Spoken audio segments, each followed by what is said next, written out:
Have you ever been trying to work towards something? Maybe it's planning your finances, starting your Etsy store, submitting that form, and then found yourself coming to a complete mental halt. You wanted to submit that form 6 months ago. You had a New Year's plan to create an Etsy store, and while you did create an account, it's been a while since New Year's and you're still not actually selling anything. And it's not that you don't still want to do the thing, the form definitely needs to be submitted, you're still keen on the Etsy store, but whenever you think about it, you just hit this mental wall of resistance. And you're so filled with that resistance when you think about that thing that you just don't do anything. I've experienced that same mental wall many a time when working on my bigger goals like launching a planner, or working on my smaller goals like getting a photocopy of my passport verified. The quote that I've been going back to when I hit this mental wall lately is a quote from Chip and Dan Heath. What looks like resistance is often a lack of clarity. Lack of clarity is a goal killer, and most often it comes up in the form of resistance. You write down a to-do that you're excited about, that you want to get done, and a week later you avoid thinking about it because you're like, I'm not actually sure what to do there. You have a big goal that you want to achieve and you write it down on your list of 10 goals to achieve in the year, and then a few months later you don't even want to look at that list because there is so much resistance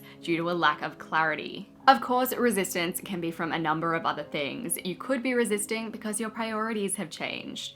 You might be resisting because you're exhausted and you don't have the capacity to take on that goal right now. But what I've found when it comes to goals that I still really want to do, that I have the time to squeeze in, but I don't take any action on, is that often it comes down to a lack of clarity. In this video, I want to talk about finding clarity as a way to move forward when it comes to the little things, like submitting forms, as well as the bigger things that contribute to your bigger goals in life.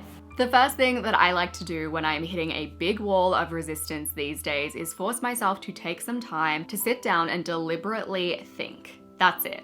It's wild. And it works, but it's also really easy to disregard.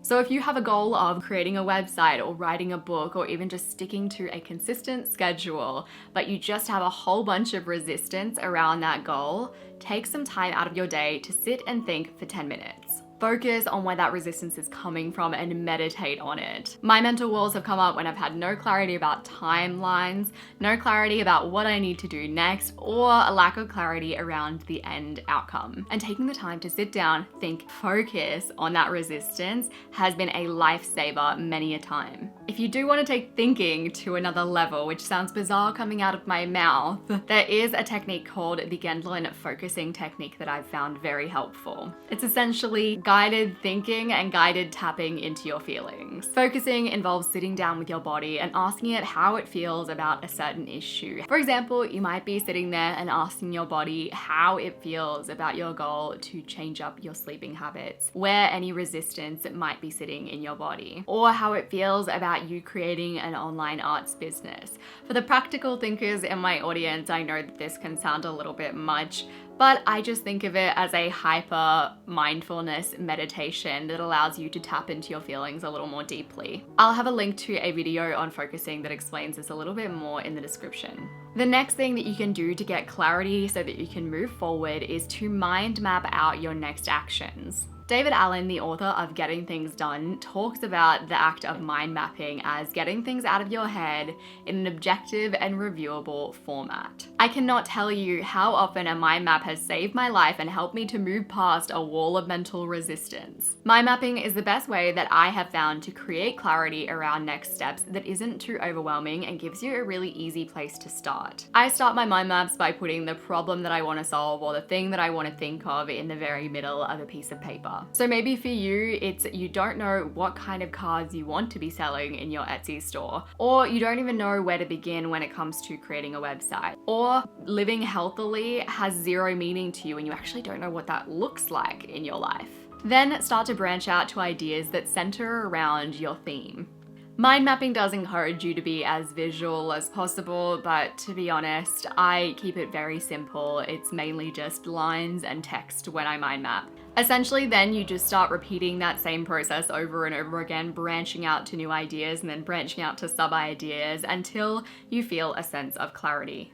I don't think that you need to mind map everything out to an absolute T. All you're looking for here is mind mapping to the point where you have a feeling of clarity and you know what your next action is. So a mind map for your goal of feeling healthy might look something like this. You start out with your goal in the middle, and then you branch out to all of the sub ideas underneath feeling healthy. So sleeping, nutrition, movement. Then from there, you start branching out to the ideas that come up under those subheadings. So for eating and nutrition, you might branch out to sub ideas of getting healthy snacks, creating a meal prep plan every week, and removing takeout. From there, you branch out to the ideas underneath those ideas. So meal prepping could have a branch out to 3 p.m. on Sunday and buy things in bulk and collect recipes on a weekly basis.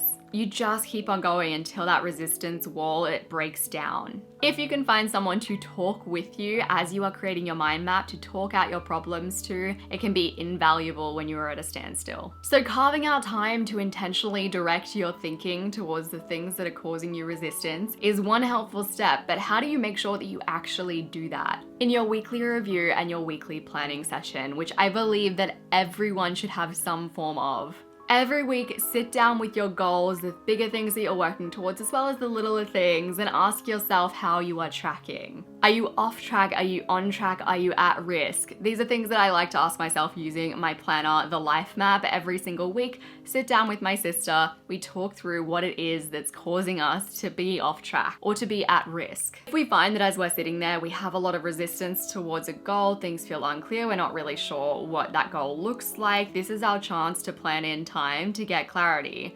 So planning in time to think, or even just talking it out right there.